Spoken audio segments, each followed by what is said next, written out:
Good evening. This is Pamela, and you're listening to Watchmen on the Pod. All right. We are picking back up. Excuse me. Codeword Barbelon, Danger in the Vatican, 666, Book 1. The Sons of Loyola and Their Plans for World Domination by P.D. Stuart. We are in Chapter 14. Okay. The Jesuit assignment. Wherever the Pope might send them. A. H. Newman, Manual of Church History. An infectious plague requiring the most severe quarantine. Edmund Burke. Having completed his training, the Jesuit is assigned his place in this army of the dead. Says Wiley, dead as a sword is dead when it rests in its scabbard, but ready once drawn. The Society of Jesus has been described as a naked sword, whose hilt is at Rome and whose point is everywhere. Everywhere. There was no region of the globe, says Macaulay, no walk of speculative or active life in which Jesuits are not to be found. In his oft-quoted book, Report on the Constitutions of the Jesuits, the French lawyer Chalotius tells us that under the constitutions, the Jesuit general assigns to all provincials, superiors, and members of the society, of whatever grade, the powers they are to exercise, the places where they are to labor, the missions they are to discharge, and he may annul or confirm their acts at his pleasure. Said Noah Porter, professor of moral philosophy, Yale, the most important services for which the Jesuits were trained were those of missionary labor, the confessional, diplomacy, and education. Then they would arm the defenders of Rome with a store of well-considered arguments and train them to their skillful use. They aspired also to gain for the Church a splendid fame for wisdom and learning, but most of all did they deliberately and steadily aim to gain a personal influence over the youth, so as to be able to mold and use them. They were an organized society, numerous yet compact, everywhere present yet never beyond the reach or voice of their general. Their energies were concentrated on the single object of becoming the ablest and most attractive teachers of Christendom.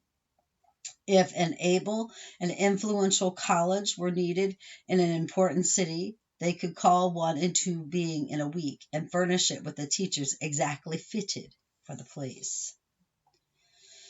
Thus, the Jesuits' teachers shape states as well as men, and so their poisonous influence will continue as long as rivers run to the sea.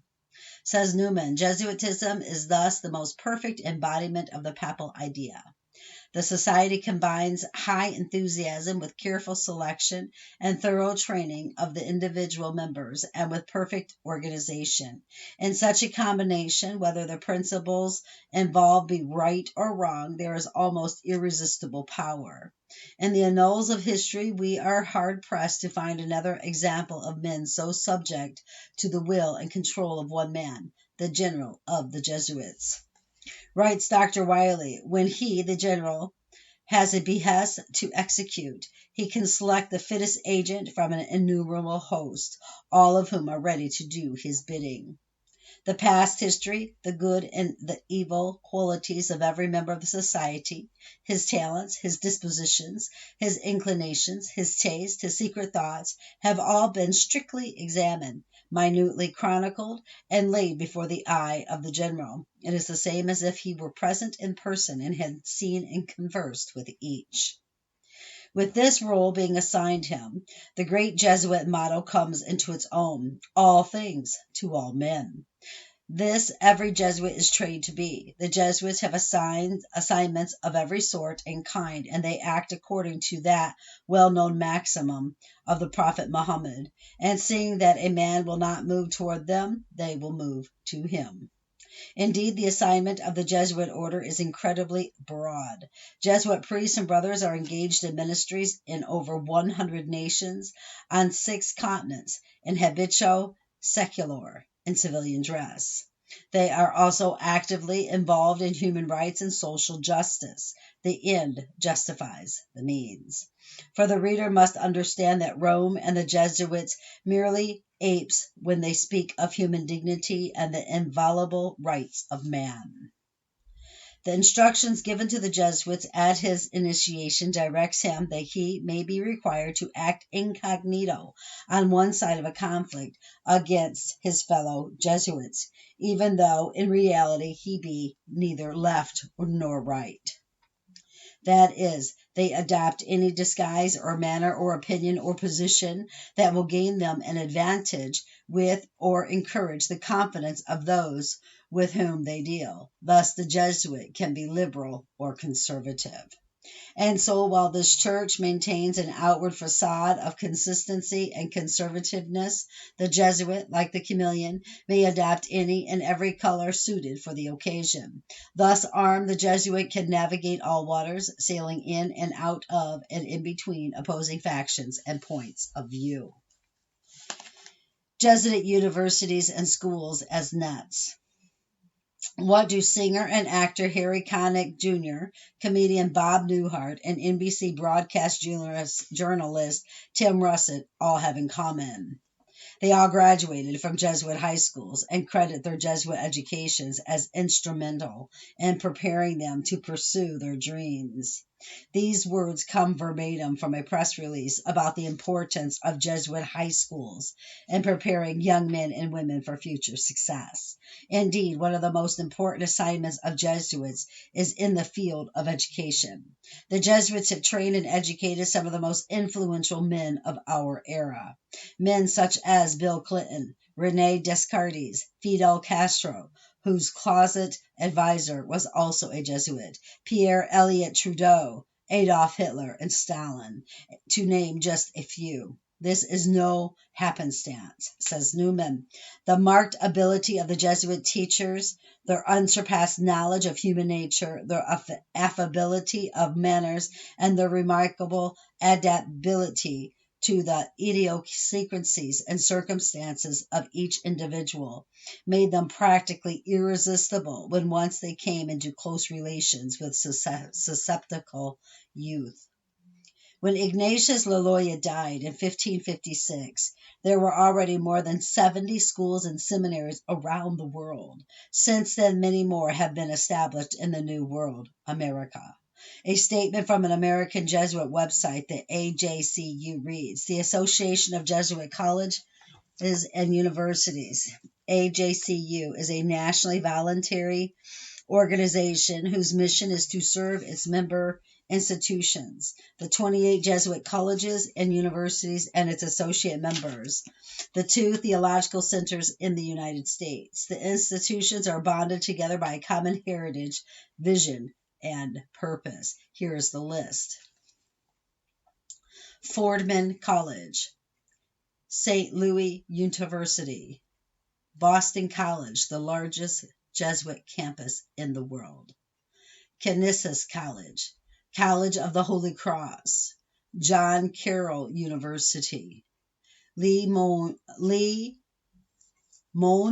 College, Loyola College in Maryland, Gonzaga College, Georgetown University, Bill Clinton's alma mater, Loyola University, New Orleans, Loyola University, Chicago, home of University of Chicago Press, Regis University, Marquette University, Rockhurst University, St. Joseph's University, St. Peter's College, Santa Clara University, Seattle University, University of Detroit Mercy, University of San Francisco, University of Scranton, Wheeling Jesuit University, Xavier University, Fairfield University, Canisius College, St. Peter's College, Creighton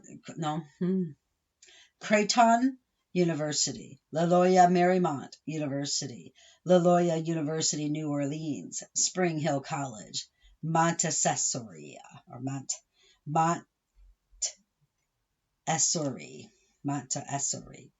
The above list was taken from the Association of Jesuit Colleges and Universities website. The AJCU website states they engage in a number of collaborative projects in the United States and around the world. Note, too, that the General of the Jesuits, the Black Pope, is invested with control over every aspect of the government and regulations of all the colleges and universities of the Society of Jesus. In addition to producing an annual report, every superior of a Jesuit college or university must report to the general once every 3 months of the state of the institution, and must inform him minutely of the political and ecclesiastical condition of the country or city in which it is based. Each day, Jesuits in education are obliged to communicate any new information to the superior of the college where he works. These Jesuit universities, colleges, ecclesiastical schools, and seminaries dotted all across America are exerting their influence over the highest echelons of academia. Their policy is that all rectors and public professors in universities and academies, and likewise rectors of private schools, should all be found true Catholics through examination or secret information. Spreading their poisonous maxims. In the mind of most people, the term Jesuit is synonymous with learning and brilliance. That, to a large extent, is true. But the real goal of the Jesuit education was described by Jesuit General Pedro Arup in these terms. Jesuit education would consist in the creation of multiplying agents. That is to say, that each Jesuit student is educated to be a multiplying agent, to make disciples of others. This phrase, multiplying agents, was repeatedly used by General Pedro Arup in his writings and talks, such as, for example, an address to the 10th International Congress of Jesuit Alumni of Europe, held in Valencia, Spain, July 31st, 1973. Arup's address was published by the International Center for Jesuit Education, Roma Prada, Italy, under the title Men for Others. Reader, it is inevitable that those who study at Jesuit institutions would, to some degree or other, imbibe the maxims of the Jesuits, their moral theology. The advantages which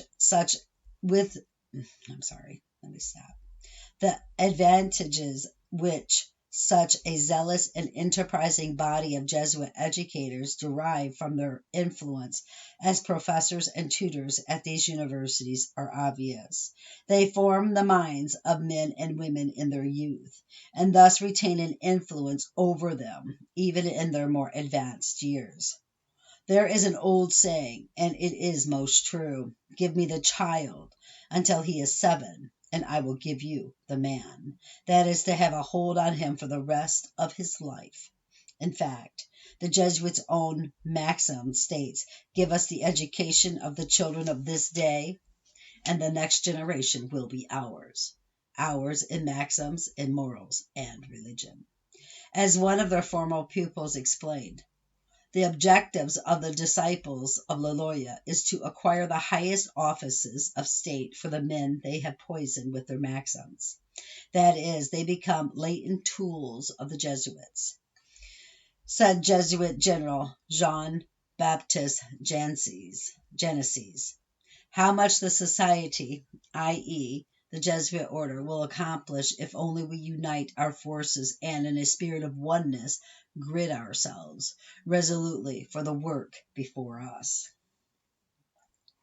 It is therefore quite fascinating to read the long list of who's who that are alumni of America's first Jesuit university, Georgetown. Look, Americans, see before you the fruits of papal Jesuit education. His Majesty King Abdullah II of Jordan, Al-Hussein, 1987, 1999 till present. Ricardo Arias Espinosa, President of Panama, 1955 to 1956. Gloria Macapagal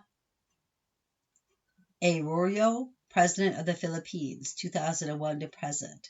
Jose Manuel Durao Barroso, President of the European Commission, 2004 to present. Prime Minister of Portugal, 2002 to 2004. Bill Clinton, 42nd President of the United States. Alfredo.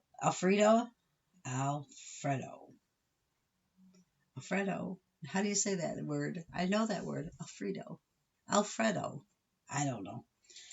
Cristiancini, President of El Salvador, 1989 to 1994.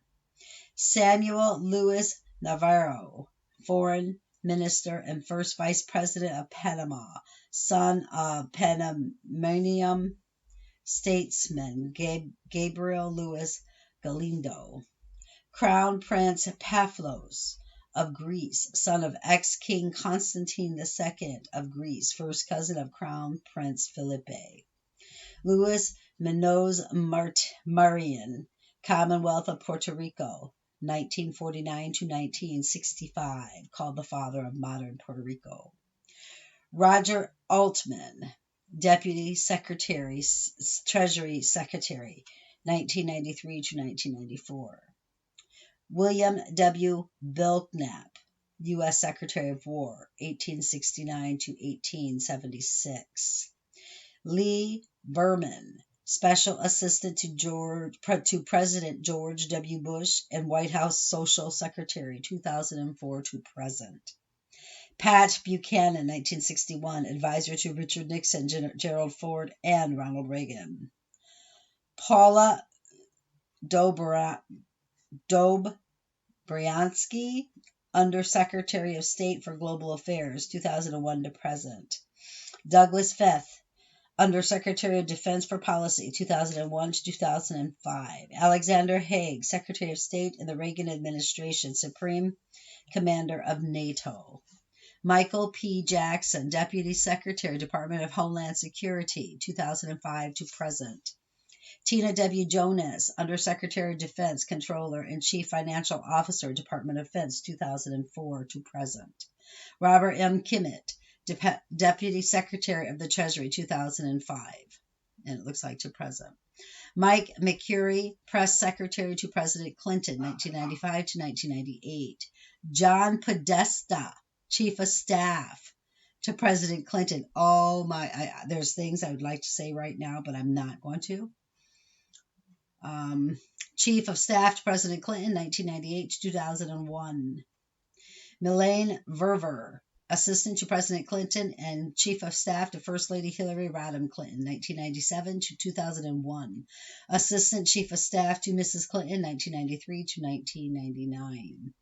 Charles Coley, Chairman and CEO, MBNA, Bank of America, now Bank of America, retired. Philip Marino, President and CEO of Levi Strauss & Company. William J. McDonough, Vice President, Merrill Lynch & Company, 2006. President, Federal Reserve Bank of New York, 1993 to 2003. Marcus Wallenberg, President and CEO, Investor, AB, Chairman, International Chamber of Commerce. Marilyn Milan, the People's Court Judge. Maria Shriver, NBC TV news commentator and wife of Governor of California Arnold Schwarzenegger. Paul Pelosi, husband of Nancy Pelosi. Oh, just imagine. Keep mouth shut. Speaker of the U.S. House of Representatives. 3 of their children are Georgetown graduates. Prince Bernhard of Orange-Nassau von Vollenhoven, the Netherlands, 1988 to 1989. Prince Guillermin of Luxembourg, 1987. Prince Hashim bin al-Hussein of Jordan, 2005. Durao Barroso, President of the European Commission. Richard N. Haass, President, Council of Foreign Relations, 2003. It looks like there's a line, so it must be until now. A Rhodes Scholar and Director of Policy Planning for the U.S. Department of State, where he was a principal advisor to Secretary of State Colin Powell From 1989 to 1993, he was special assistant to President George Bush Sr. Ken Burns, filmmaker, which probably explains why he omitted from his marvelous documentary series, The Civil War, the major role played by John Carroll and the Jesuits in the American Civil War, aired on PBS. Richard Mudd, 1921, 1922, and 1936, grandson of Samuel Mudd, was imprisoned for aiding John Wilkes Booth in the assassination of Abraham Lincoln, for which, see later. This list could go on for at least another 10 pages. Additionally, we could note that 22 full-time members of the Georgetown University Law faculty have in the past served as U.S. Supreme Court law clerks. That is some record, all for the greater glory of God. On April 25, 2001, Father Stephen A. Privet, S.J., president of the Jesuit-run University of San Francisco, told an audience, "At the Jesuit University of San Francisco, we aim to educate students to change the world." A document titled Report to the Faculty, Administration, Trustees, Students of Georgetown University gives us an idea of what is involved in the Jesuit education to change the world. The core curriculum for all Georgetown students includes Catholic social thought, moral theology, i.e., Jesuit moral theology of Thomas Aquinas, introduction to Catholic theology, the Catholic tradition, the Jesuits, spirituality and history, the Catholic way, the Church in the modern world. As Jesuit General Kallenbach told the National Jesuit Gathering at Santa Clara University, October 6, 2000, the real measure of our Jesuit universities lie in who our students become. Who these students become is decided on by the powerful Jesuit devotees in high places, who grant them high offices on a quid pro quo basis. In the terse words of Jesuit Father W. O'Malley, each Jesuit actor is an apt one who knows that his part, acting according to circumstances, places peoples on the world stage. The Jesuits, Culture, Sciences, and the Arts, University of Toronto Press, 1999, page 96. So, for example, the Jesuit John Carroll Bishop founded Georgetown University, the alma mater of Bill Clinton and influential American Supreme Court Justices Antoine Scalia and Justice John G. Roberts, Chief Justice. These two judges are also adjunct professors at Georgetown University. Today, some of the most important offices in Washington are held by Jesuits or their students, not least the diplomatic assignments held by the American ambassador to the Vatican, a Jesuit whose job it is to represent President George W. Bush to the Pope. That is what American Ambassador Rooney told his fellow Jesuits and dignitaries, speaking at the John Carroll Society, Washington, D.C., January 5, 2003.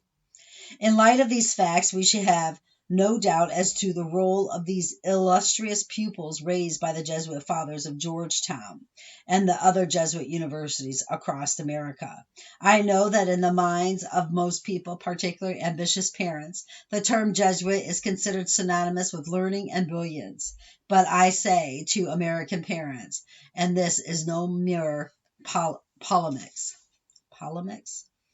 that whatever the perceived academic benefit or the much touted superiority of a Jesuit education, you cannot possibly contract higher guilt than by giving the minds of your children and youth over to the direction and education of the Jesuits to be poisoned with their maxims. I assure the reader that there is more fact than rhetoric in that one sentence that may be found in the library books about the Jesuits. And if that sentence were understood with the same import as it is delivered by the author, we had no need of any more instructions on the danger of education from the Jesuits. These men based their system on the indoctrination and then spying.